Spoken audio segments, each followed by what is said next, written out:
वर्तमान सरकार को बदनामी के लिए विरोध पक्ष की जरूरत नहीं है। यह बदनामी वर्तमान सरकार खुद ही कर ले रही है। यह सरकार विरोध पक्ष की मोहताज नहीं है, यह आत्मनिर्भर सरकार है। अध्यक्ष महोदय जी, मैं देख रहा था 2024-25 का संक्षिप्त बजट।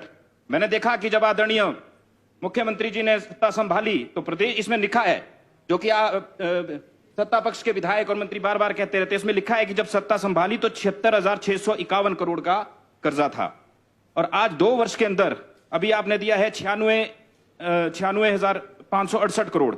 लेकिन मैं ये दावे से कह सकता हूं कि इस वर्ष के अंत में ये 1 लाख करोड़ से अधिक होगा। तो अगर सबसे ज्यादा कर्जा लेने का अवार्ड वर्तमान सरकार को दिया जाए तो वो गलत नहीं होगा। मैं PRS लेजिस्लेटिव रिसर्च और फॉब इंडिया के मुताबिक कर्जा लेने में हम पूरे देश में जो है 5वें स्थान पर पहुंच गए हैं, जो कि 39.9% का कर्जा हमारी GDP पे आ चुका है। इसका मतलब यह है कि अगर हम 100 रुपए कमाते हैं तो उसमें से 40 रुपए तो कर्जे में जा रहा है। मैं इस सदन के माध्यम से पूरे प्रदेश को बताना चाहूंगा कि कर्ज लेने का मतलब क्या होता है। कर्ज लेने का मतलब होता है इन्वेस्टमेंट को बढ़ावा देना, रोजगार, जिससे कि रोजगार में वृद्धि हो, हमारे आय के साधन बढ़े, GDP बढ़े, टैक्स कलेक्शन बढ़े और वर्ल्ड बैंक जैसी संस्थाओं का कर्जा वापस किया जाए। अब मैंने आपकी बजट बुक देखी, मैंने देखा कि बजट बुक में आपने इस वर्ष जो है 58,444 करोड़ के बजट की बात की है।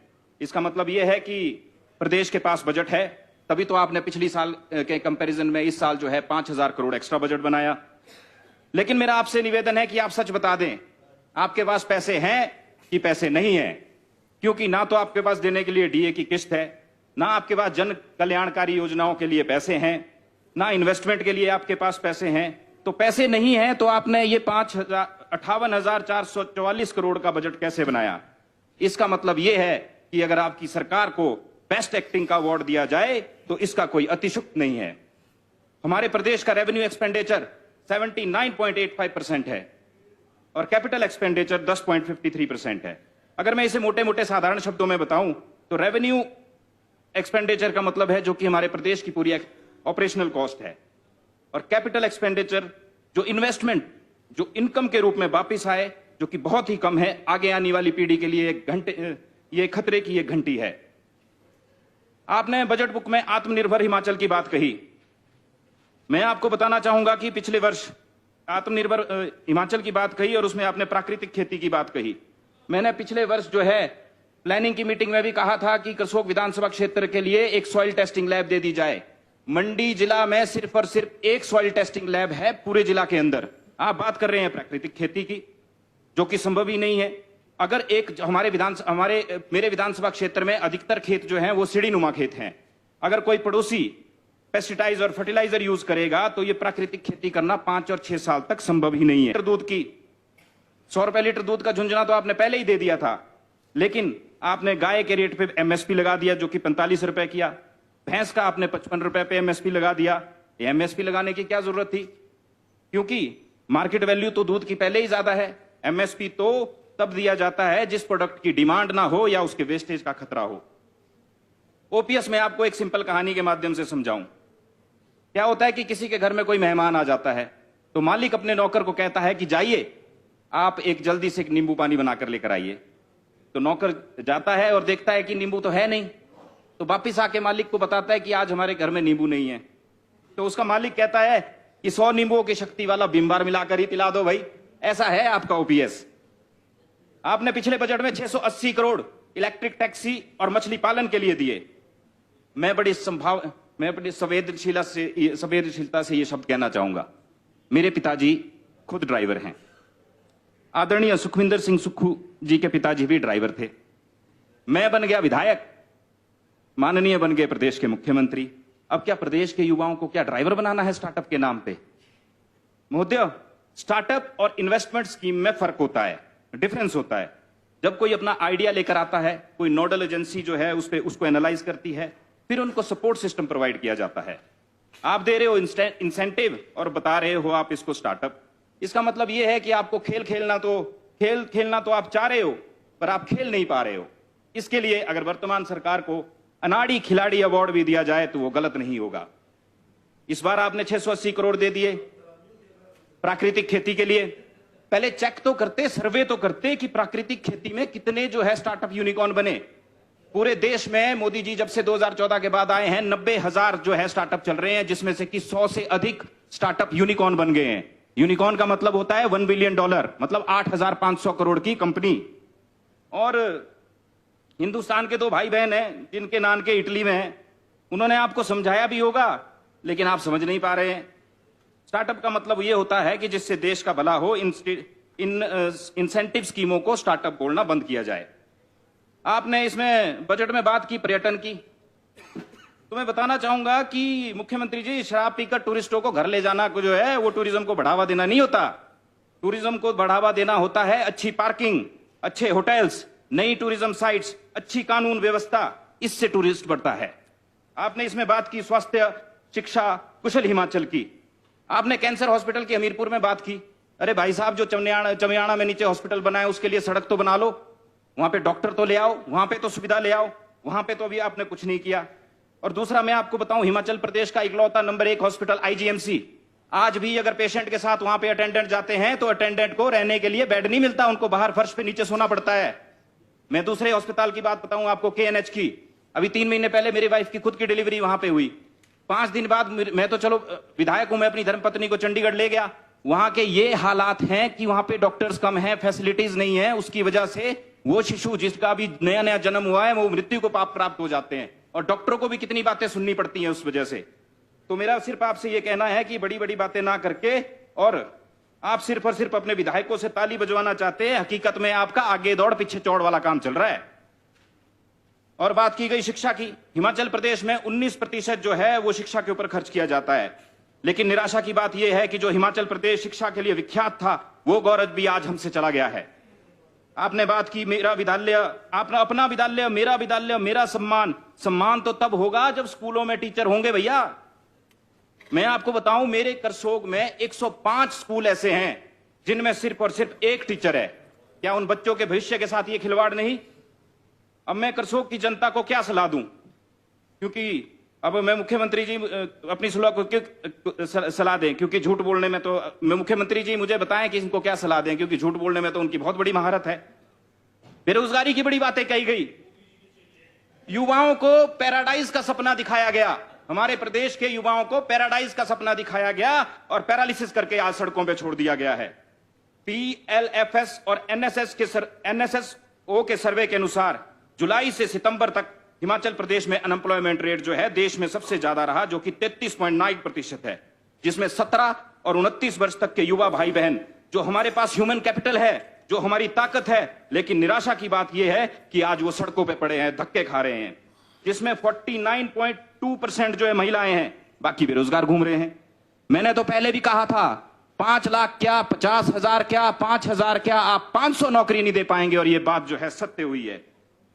यह सत्य हुआ है। जेआईटी के बच्चे हैं, ड्राइंग मास्टर है, कोविड वॉरियर है, आउटसोर्सेज के कर्मचारी हैं, शास्त्री हैं, सब सड़कों पे बैठे हुए हैं। क्या यह है व्यवस्था परिवर्तन?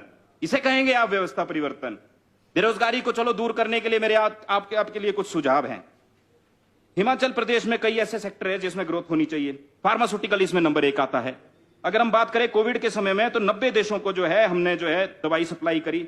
यूएनओ ने भी हमें विशेष ग्रांट दी। ब्राजील के प्रेसिडेंट ने तो हनुमान जी की संजीवनी बूटी लेते हुए फोटो तक ट्वीट की। और 3rd लार्जेस्ट मेडिसिन प्रोड्यूसर हैं हम एड्स की दवाई में, जो कि पूरी मार्केट का 80% है। 2030 तक ये मार्केट 130 बिलियन तक पहुंच जाएगी, जो भी मात्र 42 बिलियन है। और हिमाचल प्रदेश में इसका योगदान 25% है। इस सेक्टर में हमारा रोजगार ना के बराबर है। हाइड्रो की बात की जाती है। हाइड्रो में हमारे राज्य के पास बहुत सारा पोटेंशियल है, लेकिन मैं अपने विधानसभा क्षेत्र की बात करूं, वहां पे स्टेज 3 एसजेवीएनएल की लग रही है, और वहां हमारे युवाओं को वहां पे रोजगार ही नहीं मिल पा रहा है। और मेरे साथ के एक मंत्री है, वो सब कुछ हमारे विधानसभा क्षेत्र के जो फंड मिलना है उसको भी ग्रामीण में लेके जा रहे हैं। जो नौकरियां मेरे विधानसभा क्षेत्र के लोगों को मिलनी चाहिए थी, वो नौकरियां भी नहीं मिल पा रही हैं। तो ऐसे कैसे चलेगा? और 2021 में मैं आपको बताऊं कि ईवी इलेक्ट्रिक व्हीकल की जो मार्केट है वो 50,000 करोड़ की है, और रॉकी माउंटो के अनुसार 2023 तक ये 3,70,000 करोड़ की हो जाएगी, लाख करोड़ की हो जाएगी। तो हमें क्या चाहिए? हमें चाहिए कि हम बैटरी बनाएं, हम स्पेयर पार्ट्स बनाएं, हम लाइट्स बनाएं, हम ड्राइवर ना बनाएं। और आपने बात की कि हमारे खिलाड़ियों की बात की कि उनको जो है वो बड़े बड़े अवार्ड सम्मानित किए गए। भाई साहब, जब तक नीचे ग्राउंड लेवल पे अकेडमीज नहीं होंगी, जब ग्राउंड लेवल से जब हमारे यूथ को आइडेंटिफाई नहीं किया जाएगा, तब तक जो है वो कैसे उनको इतने अवार्ड्स मिलेंगे। और आर्टिफिशियल इंटेलिजेंस की बात की गई, आईटी सेक्टर के बच्चे चंडीगढ़ में, दिल्ली में, गुड़गांव में, हैदराबाद में, बेंगलोर जैसी सिटी में घूम रहे हैं, और हमने क्या किया है? हमने अपना software technology park of India किराए पे दे रखा है। इसके अलावा मेरा आपसे यही निवेदन है कि हम सबको अपने हितों को छोड़कर प्रदेश हितों में काम करना होगा और प्रदेश को प्राथमिकता देनी होगी। हमें फ्री वाइब और जन कल्याणकारी योजनाओं में फर्क समझना होगा, जो फ्री की रेवड़ियां बांट रहे हैं आप लोग उसमें, और जन कल्याणकारी योजनाओं में। नहीं तो कर्ज बढ़ेगा, विकास कार्य रुक जाएंगे, इंफ्रास्ट्रक्चर नहीं बनेगा, वेतन देने के लिए पैसे नहीं होंगे। क्या ये स्थिति अभी तो नहीं आ गई है? यदि हाँ गई है तो ये अलार्मिंग स्टेज है। अब मैं एक अपने हिमाचल प्रदेश में पिछड़ी जातियों के मामले में पंजाब जो है, पंजाब के बाद हिमाचल प्रदेश का दूसरा राज्य आता है। 2011 की जनगणना के अनुसार 18 लाख जनसंख्या जो है वो दलित समाज से आती है। सिरमौर में 30.39%, मंडी में 29.38%, सोलन में 28.37% और कुल्लू में ये 20.10 और शिमला में 26.51% है। मेरे विधानसभा क्षेत्र में भी लगभग 40% के करीब दलित समाज के लोग आते हैं। एनसीआरबी डेटा के अनुसार 2022-23 में 284 केस रजिस्टर हुए, जिसमें 92 case prevention of atrocity act, 32 cases स्वर्ण जातियों द्वारा दलितों की जमीन पर कब्जा। और एक और आपको मैं बताऊं, आपने 18 बोर्डिंग स्कूल का जो है निश्चय रखा। 25% आंकड़ा प्रदेश में अनुसूचित जाति के लोगों का आता है। कम से कम 5 स्कूल तो देते, हमें ना देते, सत्ता पक्ष वालों को ही दे देते।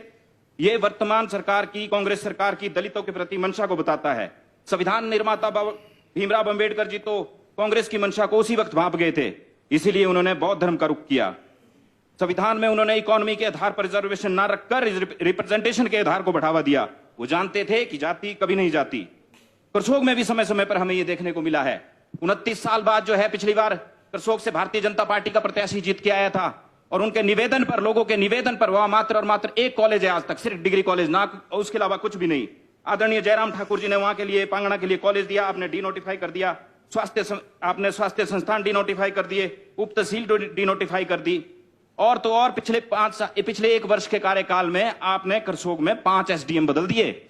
आपदा के समय में हम किसको ढूंढते जब वहां पे स्टाफ ही नहीं था। और तो और हॉस्पिटल में डॉक्टर नहीं है। ये आंकड़ा है, मैंने प्रश्न पूछा था, करसोग हॉस्पिटल में 1 डॉक्टर है और उसके अलावा 5 हॉस्पिटल प्राथमिक स्वास्थ्य केंद्र सैंज, मोहोग, सेरी, काओक, गोपालपुर, इन सब में सबकी पद 1-1 है और कोई भी नहीं भरा पड़ा है। ये विधानसभा में मैं प्रश्न पूछा था, उसका उत्तर है अध्यक्ष महोदय। और मेरा आपसे निवेदन है, और पीडब्ल्यूडी ने एससीडीपी को, सड़कों को मात्र और मात्र 50 लाख रुपए दिए। अगर कांग्रेस सरकार नहीं चाहती है कि दलित वर्ग आगे बढ़े, इसलिए अगर मेरे करसोग की ना बात करके अगर मैं रामपुर की भी बात करूं, सिरमौर की भी करूं, किन्नौर की भी करूं, रोहडू की भी करूं, तो हमारे कई लोग जो है वो उनके ईसाईकरण के मामले देखने को मिल रहे हैं। आप सड़कों के लिए पैसे नहीं देंगे तो स्कूल में टीचर ही नहीं होंगे, तो लोग गलत दिशा में जा रहे हैं। हमारा हिमाचल प्रदेश देवी देवताओं की भूमि कहलाया जाता है। तो मेरा यह आपसे निवेदन है, इस विषय में आदरणीय पूर्व मुख्यमंत्री और नेता प्रतिपक्ष आदरणीय जयराम ठाकुर जी ने ऐतिहासिक कार्य किया था, और स्वर्गीय वीरभद्र सिंह जी ने भी, लेकिन आपने बजट में कोई प्रावधान ही नहीं किया। इसके अलावा मैंने कितनी बार कहा कि मेरे केंद्रीय विद्यालय की फाइल दिल्ली भेज दो, दिल्ली भेज दो। मुझे प्लानिंग की मीटिंग में कहा दिल्ली दे दी गई है, मैं 2 बार दिल्ली जाकर आया, वहां फाइल ही नहीं पहुंची है। तो मेरा यह आपसे निवेदन है कि इस झूठ के पुलिंदे को बंद करें। और करसोग के, मुझे तो कांग्रेस के कार्यकर्ताओं पर भी दया आ रही है।